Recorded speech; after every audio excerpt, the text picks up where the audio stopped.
जिल्हा रुग्णालयात शिक्षकांची भरली शाळा, कोरोना चाचणी करण्यासाठी उसळली मोठी गर्दी। याबाबत वृत्त असे की 9वी ते 12वी पर्यंत शाळा सुरू करण्यासाठी राज्य शासनाने सशर्त परवानगी दिली आहे। त्यासाठी सर्व शिक्षक शिक्षकेतर कर्मचारी यांनी कोरोना चाचणी करण्याचे आदेश काढण्यात आले असून रविवारी दिनांक 22 नोव्हेंबर पर्यंत कोरोना चाचणी अहवाल सादर करण्याची सक्ती शिक्षक शिक्षकेतर कर्मचारी यांना करण्यात आली आहे। त्यामुळे धुळे जिल्ह्यातील रुग्णालयात आज गुरुवारी सकाळपासूनच एकाच वेळी हजारो शिक्षकांची कोरोना चाचणी करून घेण्यासाठी गर्दी उसळली होती।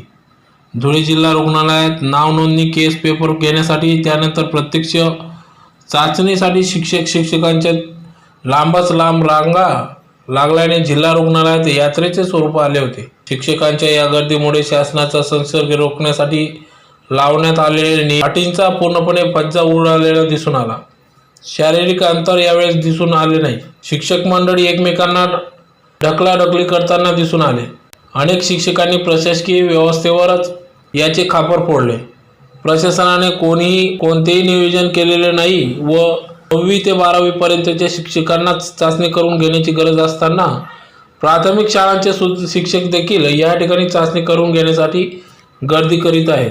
15 शाळांचे बीट केले आहेत, त्या शासनाकडून करायला होती तर एकाच वेळी गर्दी झाली नसती, मात्र नियोजनाचा पुरता अभाव असल्याची तक्रार शिक्षकांनी यावेळेस केली। दुपारी जिल्हा रुग्णालयात एकाच दिवशी रेकॉर्ड ब्रेक 748 जणांचा कोरोना चाचणी करण्यात आली।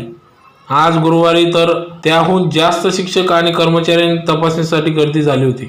त्यामुळे डॉक्टर कर्मचारी स्वॅब नमुने घेताना मोठीच धमचाक होत होती। सदर यावेळी शिक्षक संघटनेच्या वतीने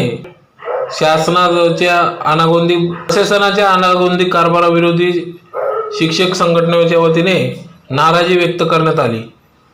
यावेळी अध्यक्ष संजय पवार, प्रल्हाद साळुंखे, शालिक बोरसे, जिल्हाध्यक्ष डॉक्टर पंजाबराव देशमुख शिक्षक परिषदेचे अध्यक्ष डॉक्टर पंजाबराव देशमुख शिक्षक परिषदेचे शालिक बोरसे, जे.बी. सोनवणे, के.पी. पाटील, मनीष धात्रक आदी सर्व शिक्षक संघटनेचे पदाधिकारी शिक्षक वर्ग या ठिकाणी उपस्थित होते।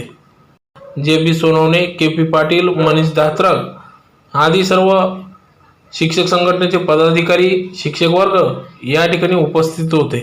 महाराष्ट्र राज्य कला शिक्षक महासंघ तसेच आमचा माध्यमिक शिक्षक संघ, मुख्याध्यापक संघ यांच्या वतीने डॉक्टर पंजाबराव देशमुख शिक्षक संघ यांच्या वतीनं आम्ही याचा जाहीर निषेध करतो आणि माध्यमिक शिक्षणाधिकारी धुळे यांना विनंती करतो की शिक्षकांची ही अवहेलना जी चालू आहे, कोविड टेस्ट याच्यासाठी एक चांगलं नियोजन व्हायला पाहिजे होतं।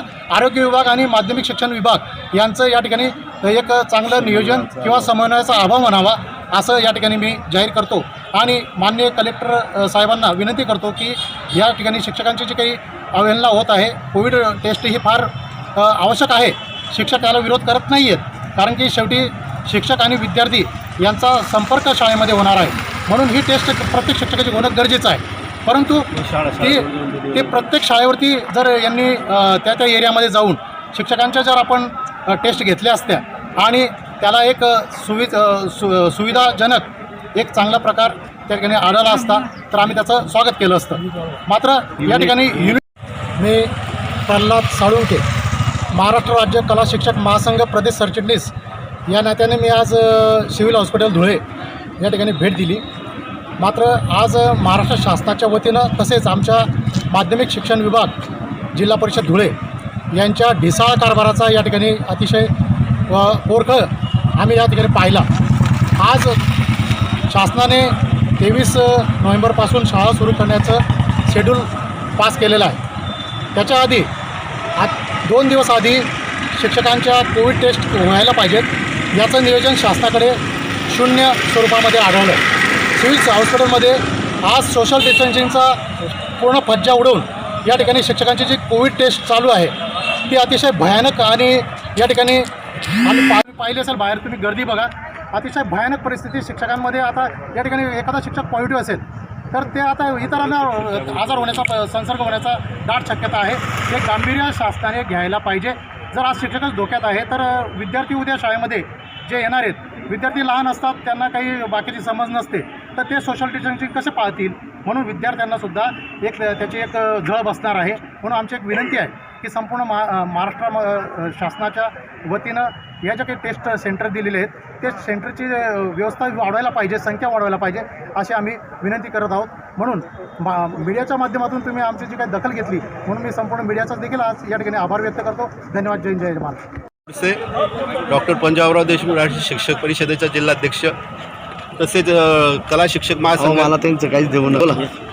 आपल्या मागण्या या ठिकाणी जी कोविड टेस्ट करण्यात येत आहे या ठिकाणी सोशल डिस्टन्सिंग ठेवण्यासाठी आधी आखणी केली गेली पाहिजे होती आणि कोविड टेस्ट करण्यासाठी शिक्षकांचं एकूण संख्या लक्षात घेता खिडकी वाढवण्यात यायला पाहिजे आणि चांगल्या पद्धतीने लवकरात लवकर कोविड टेस्ट करण्यासाठी अधिक सेंटर्स अधिक सेंटर नगरपालिकेच्या माध्यमातून नियोजित करायला पाहिजे होते, म्हणजे हा गोंधळ इथं झाला नसता. शिक्षकांच्या कोविड-19च्या टेस्ट संदर्भामध्ये शिक्षकांनी कोविड-19 टेस्ट करण्याचं या ठिकाणी पवित्रा घेतलेलाच आहे. आम्ही ते कोविड-19 टेस्ट करणारच आहोत, परंतु नियोजनाचा अभाव असल्यामुळे या ठिकाणी गर्दीचं स्वरूप प्राप्त झालेलं आहे. म्हणून सोशल डिस्टन्सिंगचं पालन होत नाही. या दृष्टिकोनातून सोशल डिस्टन्सिंगचं पालन होण्यासाठी शाळावार आणि संख्यावार नियोजन झालं पाहिजे. तदनंतर हा दिलेला जो वेळ आहे हा वेळ वाढवून मिळावा. त्याच्यानंतर हे जे कलेक्शन सेंटर आहेत स्वॅब घेण्याचं ते कलेक्शन सेंटरसुद्धा वाढवले पाहिजेत, युनिट वाढवले पाहिजेत, जेणेकरून या ठिकाणी लोकांची गैरसोय होणार नाही आणि त्वरित आपल्याला रिझल्ट मिळतील. बोला. शिक्षकांची संख्या बघता त्या ठिकाणी स्वॅब घेण्याचे आणि रिझल्ट देण्याचे नियोजन झालं पाहिजे. त्या दृष्टिकोनातून सन्माननीय जिल्हाधिकारी महोदय, शिक्षणाधिकारी महोदय आणि आरोग्य अधिकारी महोदय यांना तिघांना आम्ही अशी विनंती करणार की आपण याच्यामध्ये नियोजन करून शाळा उघडण्याच्या आत आम्हाला आमचे रिझल्ट्स मिळायला पाहिजे आणि आमचे रिपोर्ट्स मिळायला पाहिजे. या दृष्टिकोनातून हे नियोजन आवश्यक आहे. म्हणून आम्ही पुन्हा एकदा विनंती करणार की या ठिकाणी आपल्या ज्या मागण्या आहेत की साधारणतः वेळ वाढवून द्यावा, कलेक्शन सेंटर वाढवावेत आणि रिझल्ट्स देताना शाळा उघडण्याच्या अगोदर आम्हाला मिळायला हवे.